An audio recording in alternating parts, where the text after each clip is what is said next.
럼프와 노듈이 모든 필러에서 생길 수가 있습니다. 그래서 어, 만약에 그 시린지가 아주 뻑뻑해 가지고 할 경우에는 우리가 꽉 힘을 많이 주게 되는데, 힘을 많이 주게 되면 갑자기 많은 양이 이제 들어가게 됩니다. 그래서 의도하지 않게 이게 들어가 버린다는 거죠. 그래서 이런 경우에는 덩어리가 생길 수밖에 없어요.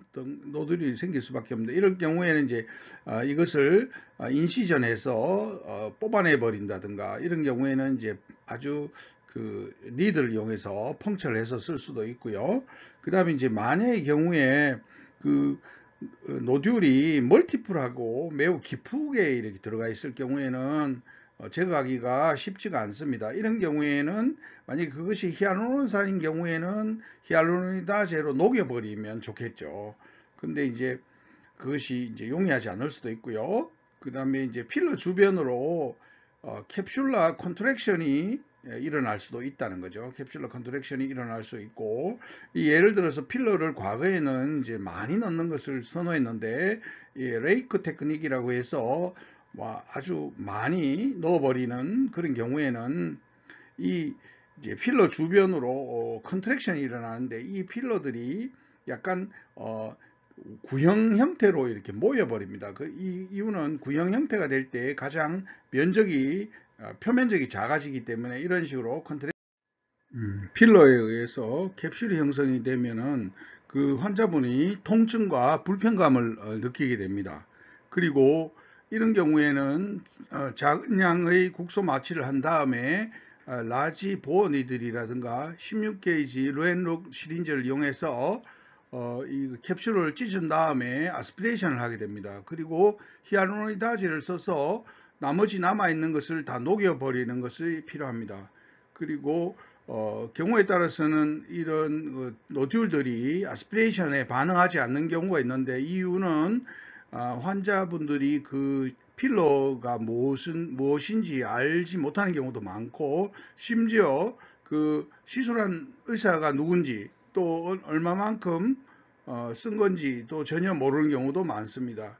그래서 이 히아루로니다제는 굉장히 유용한데요. 만약에 감염이 의심된다든가 이런 경우에는 그 감염이 주변으로 퍼질 수 있기 때문에 굉장히 시술을 할 때 주의를 해야 된다는 것이죠. 그리고 그 어떤 노듈이라든가 이런 노듈들은 필러의 여러 가지 타입에 의해서 그 이제 원인이 다양할 수가 있는데, 특히 이제 다일루션을 잘못한다든가 재구성을 한다든가, 혹은 이제 테크닉상으로 정확하지 않은 곳에 시술을 한다든가 이런 경우에 일어날 수가 있겠습니다. 그리고 단순한 그 익시전이 가장 간단한 방법인데요. 만약에 이제 멀티플한 노듈들이 우리가 이제 바이탈한 스트럭처 주변에 생긴다든가 할 경우에는 우리가 이것을 시술하는 게 굉장히 어려운 뭘 증명할 수밖에 없는 그런 것이 되겠습니다. 그래서 이 경우에는 보면 서브뮤코자의 노듈이 이제 HA 필러 후에 생겼기 때문에, 이런 경우에는 가볍게 펑처를 하고 드레인 해 주시면 되고요. 이것은 이제 아테콜 같은 시술에 의해서 일어났는데, 여기 보시면은 서브뮤코자 에어리어에 굉장히 많은 노즐이 버밀리안 보도를 따라서 있습니다. 이런 경우에 만약에 우리가 익시전에서 이렇게 해버린다면 이거 흉터가 남을 수가 있습니다. 그래서 이런 경우에는 경우에 따라서는 보존적인 치료로 뭐 스테로이드 같은 것을 사용을 한다든가 이런 것을 할 수가 있겠습니다. 그리고 이것을 이제 조직 검사를 해보니까 40 마이크로 정도 되는 마이크로스피어들이 있고, 주변에 이제 인플라메터리 리스판스가 있더라 하는 것을 보여주고 있습니다. 그래서 우리가 이제 인펙션과 관련된 인플라마토리 컴플리케이션이 생길 수가 있는데, 인펙션이라는 것은 흔하지는 않습니다. 그렇지만 세균성, 바이러스성, 캔디다성 이렇게 있을 수가 있고, 또 여러 가지가 한목에 섞여 있는 감염도 있을 수가 있습니다. 근데 이제 가장 흔한 바이러스 감염은 이제 헤르페스 심플렉스고 있고, 그 이제 콜드 소어라고 해서 구순 포진이 있거나 피버 블리스터 같은 것이 있으면은 시술 전에 아이시클로바라든가 팜시클로바 같은 약을 써서 미리 치료를 해주는 것이 바람직하겠습니다. 그래야만이 이제 만약에 허페스 감염이 됐을 때 효과 심한 정도가 감소될 수 있기 때문입니다. 그리고 만약에 감염이 의심된다든가 이런 경우에는 당연히 안과에 빨리 보내서 코네아에 대브리를 한다든가 이런 것이 필요할 수 있겠습니다. 그래서 이제 보통 이제 그 베지클이 나타나지 않는 경우도 있고요. 또 이제 어떤 경우에는 세컨다리 세균 인펙션이 생기는 경우도 있겠습니다. 그래서 그 이제 에티올로지라든가 이런 것이 이제 확실치 않고 그 또 국소적인 레버러토리 서포트가 없는 경우에 그죠. 그래서 그런 경우에는 할 수 없이 이제 뭐 안티바이오틱스나 안티바이럴 에이전트를 이렇게 사용을 할 수가 있고, 경우에 따라서는 허페스 심플렉스와 2차적인 감염이 같이 일어나는 경우도 있습니다. 캔디다라는 것은 주로 이제 면역이 떨어진 사람한테만 있고, 이런 경우에는 안티바이럴이라든가 안티박테리아에 대해서 효과가 별로 없습니다.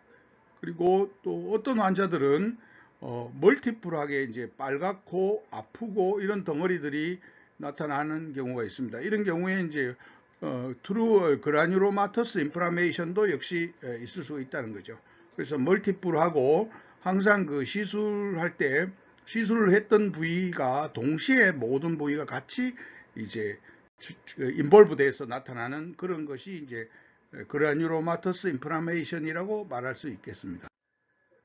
그래서 요것은 이제 허페스 심플렉스가 일어난 경우에 스몰 베시클들이 이렇게 있었고, 여기에 이제 2차적으로 스타필로코커스 감염에 의해서 감염이 일어난 것이고, 이런 경우에는 할 수 없이 이제 사이클로비어 같은 안티바이럴 에이전트와 세팔로스포린 같은 항생제를 같이 쓰고 운드 케어를 동시에 해줘야 됩니다.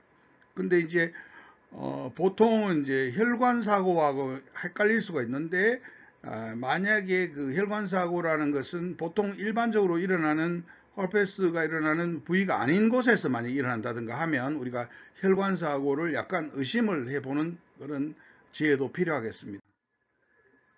그래서 한 개씩 생기는 이제 페이셜 압세스는 그 아무래도 그 피부의 컨타미네이션에 의해서 일어난다고 생각할 수 있고, 만약에 압세스가 많이 갑자기 생긴다면 이것은 이제 시린지 내에서 감염이 미리 일어나서 이런 경우가 생각할 수 있습니다. 그리고 필러를 뭐 믹싱하거나 리포뮬레이션 할 때 이때도 굉장히 주의를 해야만 됩니다. 이때도 이제 감염이 일어날 수가 있겠습니다.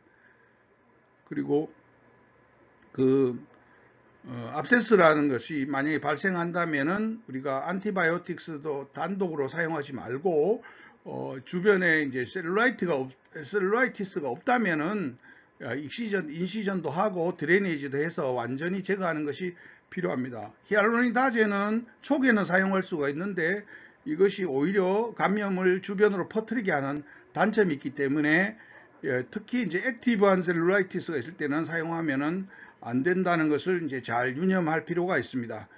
그리고 많은 세균들이 자체적으로 히알루로니다제를 보유하고 있습니다. 그래서 이놈들이 감염이 옆으로 피하 조직으로 퍼지는 것을 오히려 조장하는 그런 문제가 있습니다. 그래서 이것을 생각을 해야 되고요. 그래서 우리가 감염이 생겼을 때는 인시전, 드레이니지, 항생제를 쓰게 되는데 히알루로니다제를 쓰는 것은 우리가 잘 생각해서 필요시만 쓴다든가 이렇게 하는 것이 좋겠습니다. 그래서 여기에 이제 이 논문의 저자들은 심지어 인시전, 드레이니지, 그 다음에 항생제를 써서 잘 치료를 했는데도 불구하고 3번에 걸쳐서 한쪽 얼굴에, 한쪽 뺨에 재발성 압세스가 생기는 경험을 했다는 것입니다. 그래서 이분들이 이때는 안 되겠다 싶어서 히알루로니다제를 그쪽에 썼더니 다시는 재발하지 않았다는 그런 결과도 제시하고 있습니다. 지금 보면은 서브큐테니어스 압세스가 이렇게 생겨 있고, 역시 이제 이것은 필러를 약간 뭐 이렇게 조작했는 리포뮬레이티드 필러를 쓰고 나서 이런 현상이 일어났어. 이런 경우는 역시 항생제와 인시전 드레이니지를 동시에 시행을 해야만 합니다.